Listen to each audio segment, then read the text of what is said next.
Honorable Leader of the House, Shri Tawarchand Gehlot ji, respected Leader of the Opposition, absent Shri Udhav Nabi ji, Honorable Prime Minister, respected Minister for Parliament Affairs, Shri Prahlad Joshi ji, and also Shri Muralidharan ji and other leaders of various parties and groups in the House and honorable members.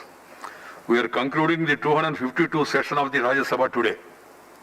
This session has been marked by several novel features induced by the outbreak of a coronavirus at the beginning of this year.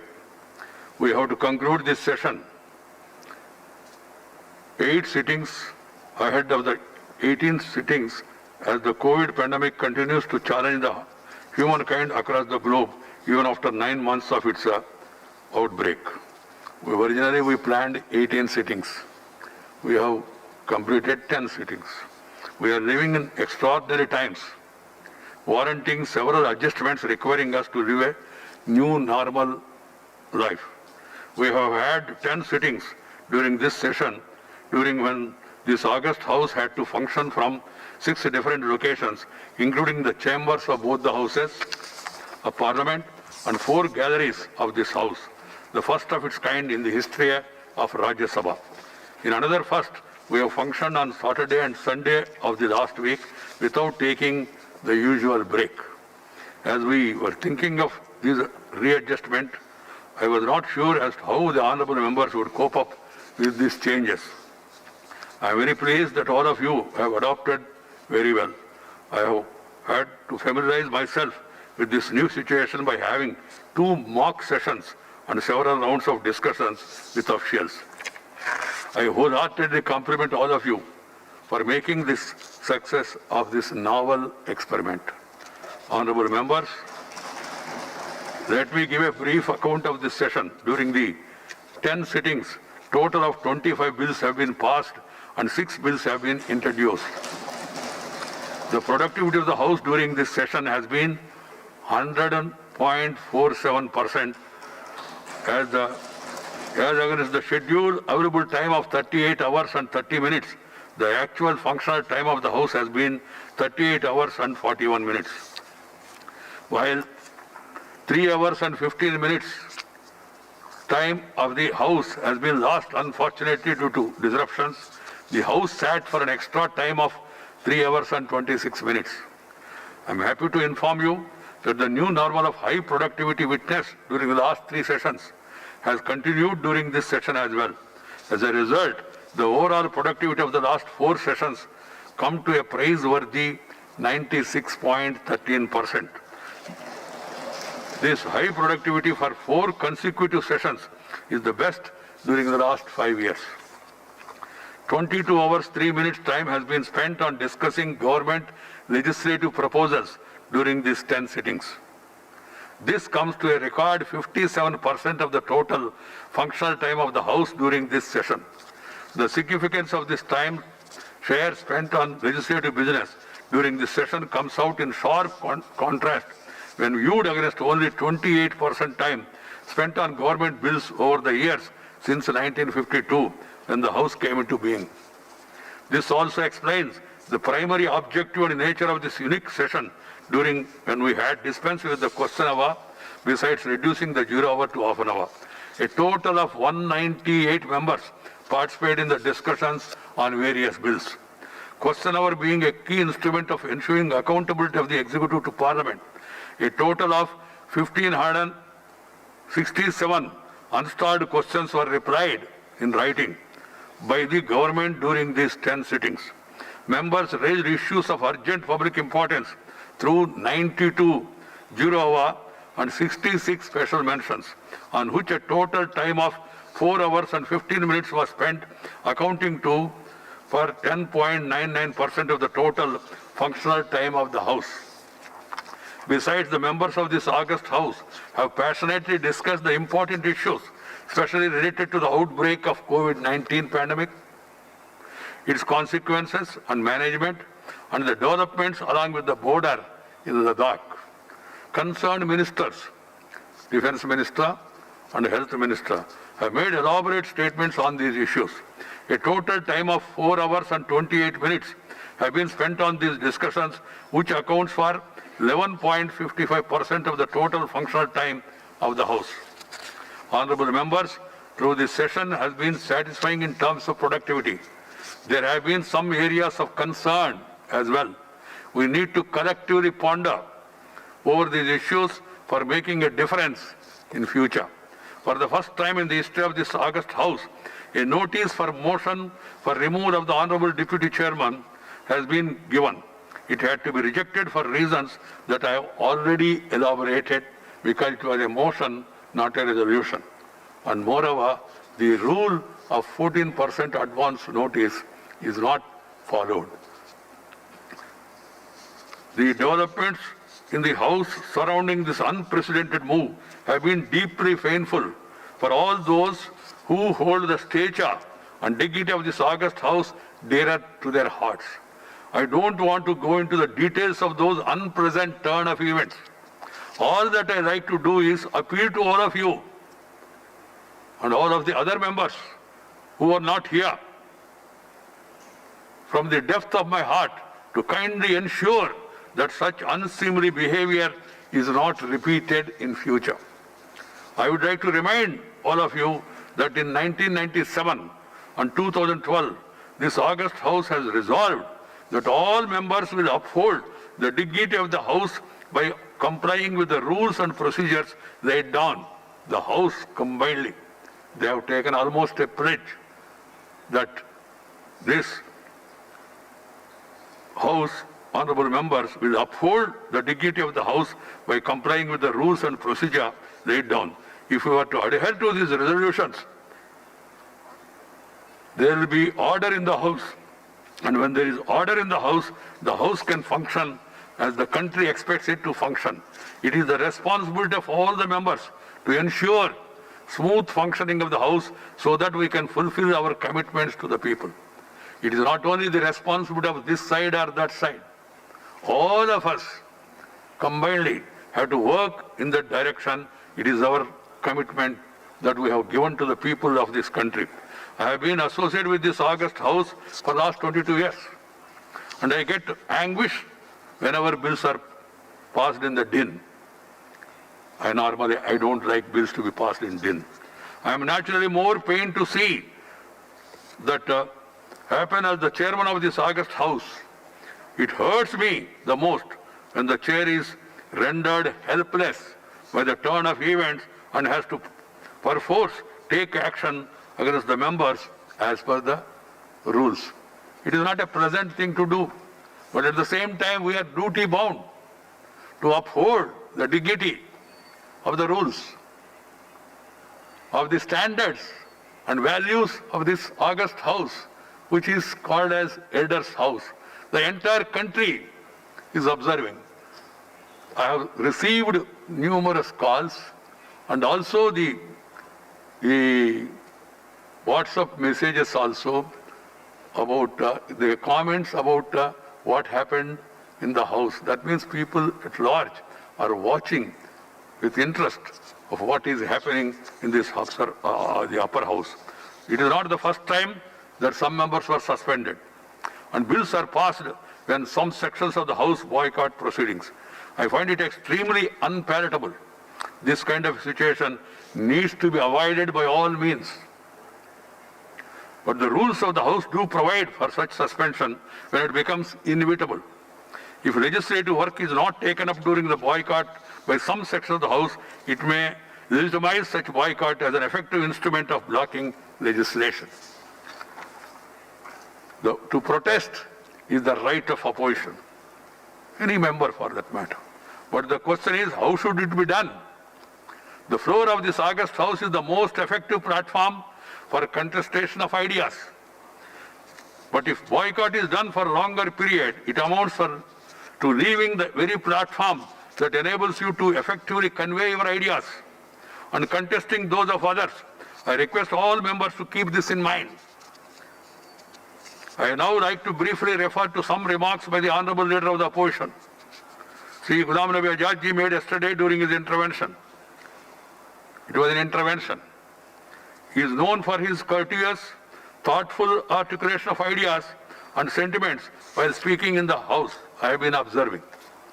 But he referred to the lowering of the standard of the LOP in this House. He did not specify the period during when it has happened. But it's an important observation that should not be overlooked. As far as I am concerned, as the chairman of this August House, I always reach out to him for his inputs before coming to a decision on any issue concerning the functioning of the House. I spoke to him several times while planning for this unique session, and so was the case as on many other issues. I do so because it helps me in discharging my responsibilities. Leader of the opposition is very central to orderly functioning of the House, and it's my firm conviction that diluting his role is unthinkable. Leader of the House, who is also an experienced person, Leader of the opposition, who is also an experienced person, Parliamentary Affairs Minister, and the senior members of the House, they should, both sides, they should keep in touch with each other, and they should help to see that things are smoothened and the work of the House is not affected. Work of the House means work of the people. And some people have a wrong perception or trying to portray a perception. Bills are government. Bills represents the aspiration of the people. The government of the day who has got mandate, they have promised certain things to the people. And they bring it in the form of a bill.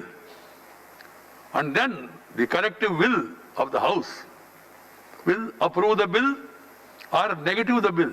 That is a democratic system. There is no way you can say that I am not there, so don't take the bill, take up the bill. Then I don't have numbers, but don't approve the bill. I can't help it. One has to understand. I make an earnest appeal to the people of the country also, including some opinion makers who are giving advices. Yes, I take it in a positive sense. Yes, we want everybody to participate. We want everybody to be given an opportunity. As I said yesterday, if, say it, error is human, in a fit of emotion, on the spur of the moment, somebody does something, it happens. But if they later realize, then the chairman and the House and the particular ruling party should be positive in responding to the realization and then move ahead. This has to be kept in mind by all. If the realization is not there, then we cannot help. That means you are questioning the functioning of the House itself. It's not only the chair.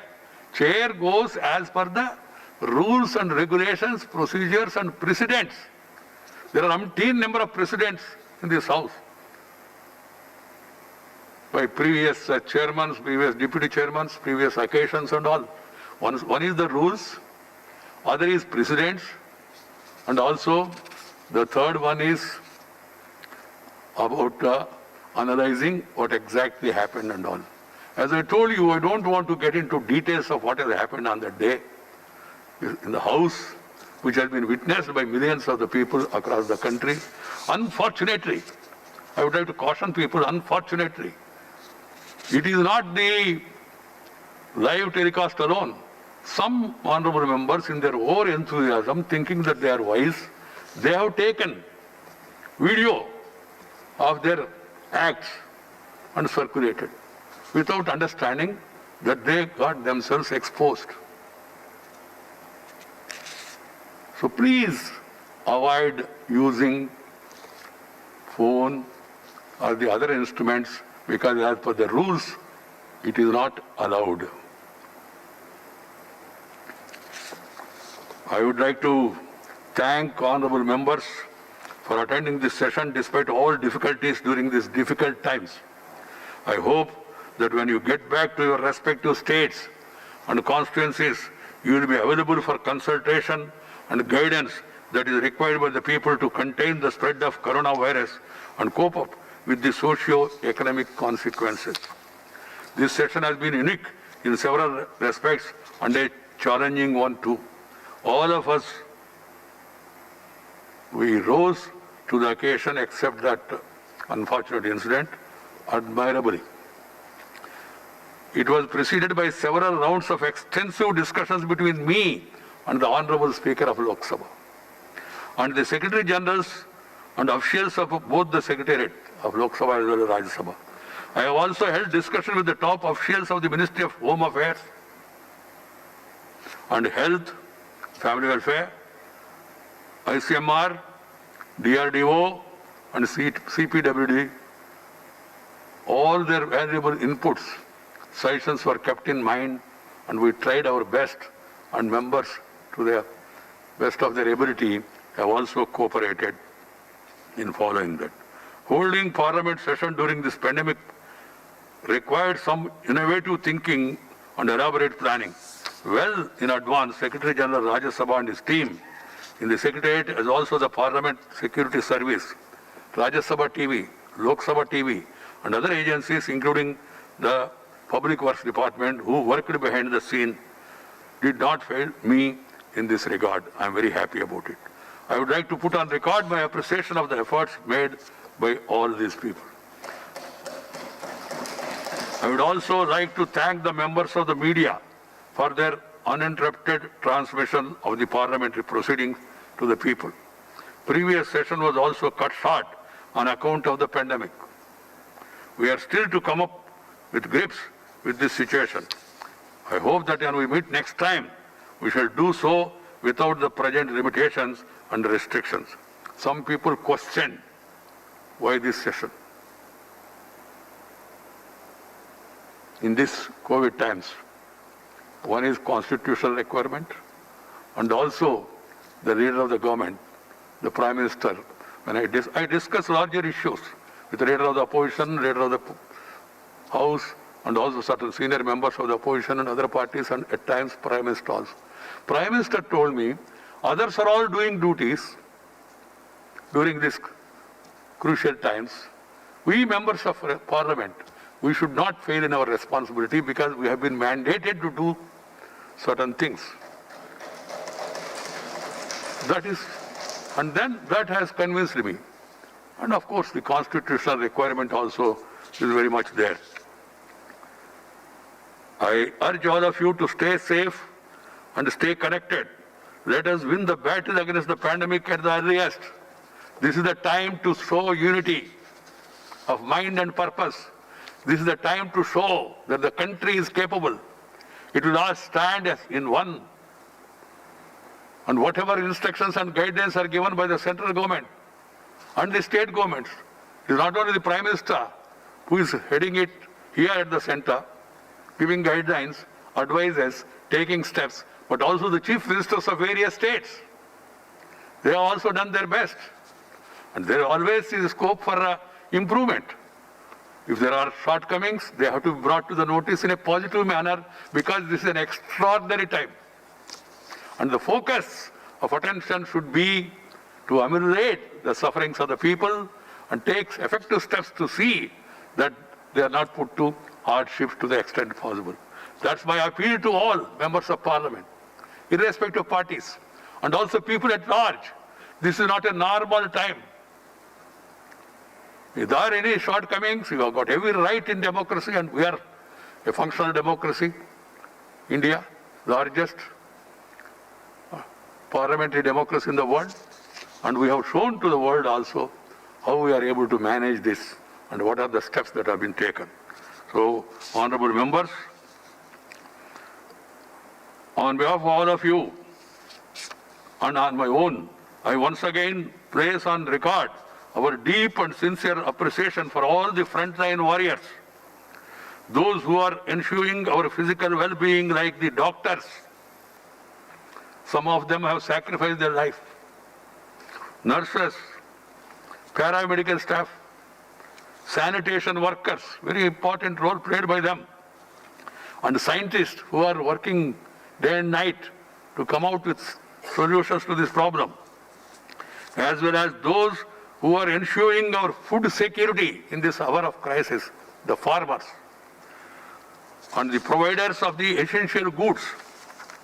Equally important is the national security, both internal security as well as protection of our borders.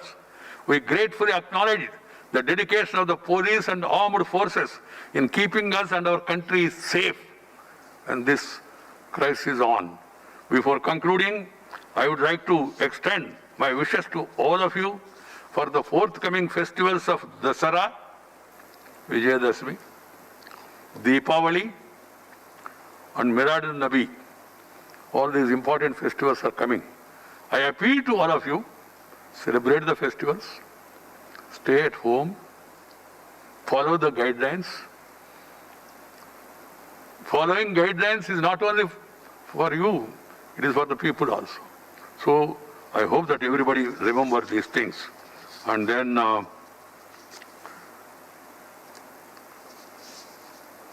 nothing more to add. Jai Hind.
The House stands adjourned. Sign a day.